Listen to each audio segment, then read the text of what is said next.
We have always been told that Alzheimer's is a genetic lottery. You either get the gene or you don't. You wait, you hope, and if the diagnosis comes, you are told there is nothing you can do. It is a terrifying, helpless narrative. Welcome to Dr. Levitas. But what if I told you that for millions of people, the brain isn't dying from a mysterious genetic curse? What if it is simply starving to death? There is a revolution happening in neurology right now. Researchers are beginning to rename Alzheimer's disease. They are calling it type 3 diabetes. The viral truth is that your brain is an energy hog. It needs massive amounts of fuel. But due to our modern diet, the fuel line has been cut. Your neurons are swimming in sugar, but they cannot eat it. Today, we are going to explore why your brain is insulin resistant, how this leads to the death of your memories, and the specific backup fuel you can use to bypass the broken system and turn the lights back on. Please take a second to hit the like button and leave a comment. Your engagement is a huge help to the channel. Let's start with the name. Why type 3? We know type 1 is the inability to produce insulin. Type 2 is the body becoming resistant to insulin. Type 3 is when that resistance happens specifically inside the brain. For decades, we thought insulin only mattered for your muscles and your liver. We didn't think the brain cared about insulin. We were so wrong. It turns out, your brain is loaded with insulin receptors. They are crucial not just for energy, but for memory formation and synaptic plasticity. A landmark review in the Journal of Diabetes Science and Technology proposed that Alzheimer's is fundamentally a metabolic disease, a failure of the brain to utilize glucose. This shifts the paradigm from bad luck to bad metabolism. Here is the mechanism. Your brain represents only 2% of your body weight, but it consumes 20% of your daily energy. It is a glutton for fuel, and with good reason. Usually, insulin acts as the key. It travels to the neuron, inserts itself into the receptor, which acts like a lock, and opens the door, the GLUT4 transporter, to let glucose in. When you spend decades spiking your blood sugar with processed carbs and sugar, you flood the system with insulin. Eventually, the receptors on your neurons say, enough. They become desensitized. They stop responding to the key. This creates a paradoxical situation. You have high blood sugar, plenty of fuel flowing outside, but the neuron is starving inside. It is like being stranded in the ocean, with water everywhere, but not a single drop to drink. The cell effectively runs out of batteries. What happens to a machine when you cut the power? It stops working.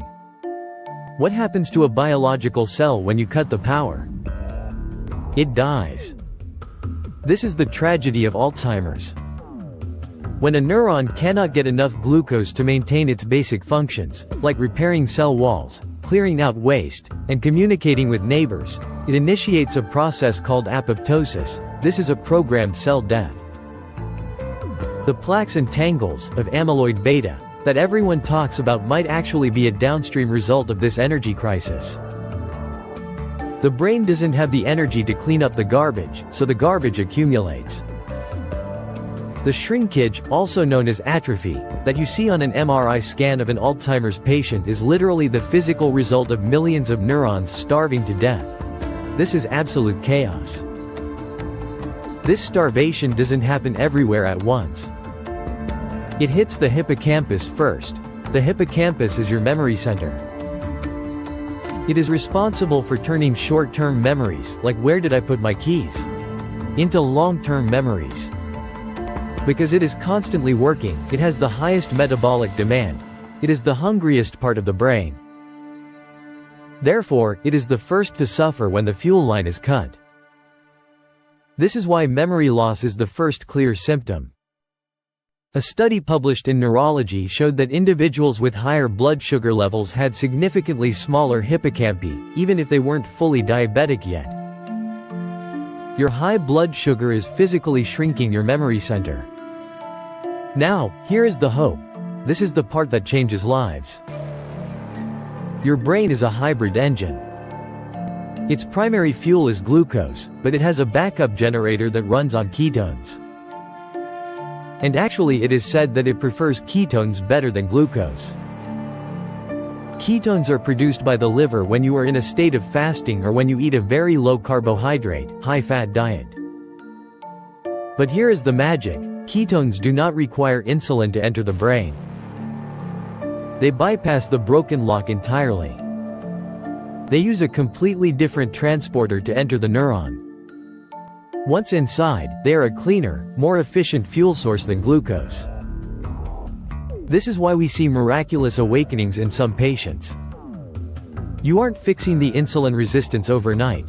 You are simply providing a fuel source that the brain can actually use.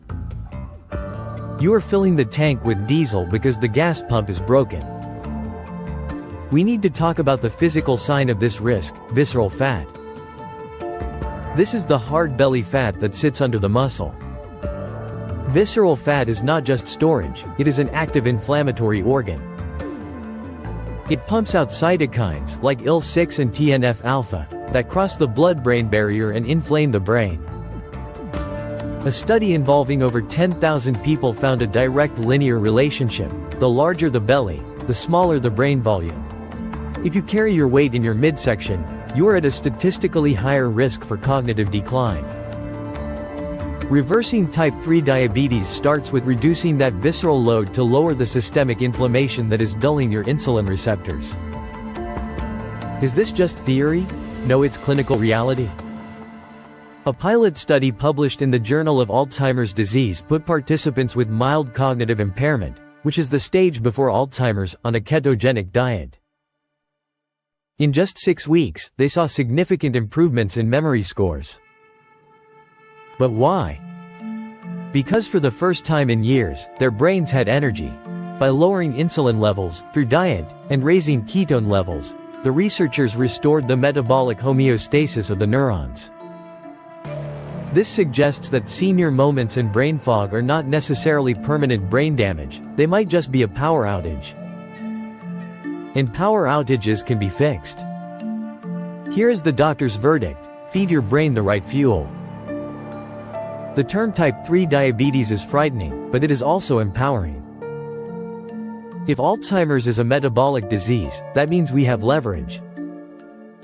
It means that what you put on your fork 3 times a day, or even more, determines the destiny of your mind. You don't have to wait for a miracle drug. You can start protecting your hippocampus today. Avoid the sugar, lower your carbs, increase the healthy fats, eat more protein, and give your brain the alternative fuel it is screaming for. Don't let your memories starve. I'm Dr. Levitas, helping you keep your mind sharp for a lifetime of memories. Watch this video suggestion, it was especially picked for you. Also share, comment, give it a thumbs up, subscribe, and hit the bell icon. It helps a ton with the algorithm. Remain tuned for future videos to empower your health and fitness journey. So, stay healthy, stay happy, and keep going.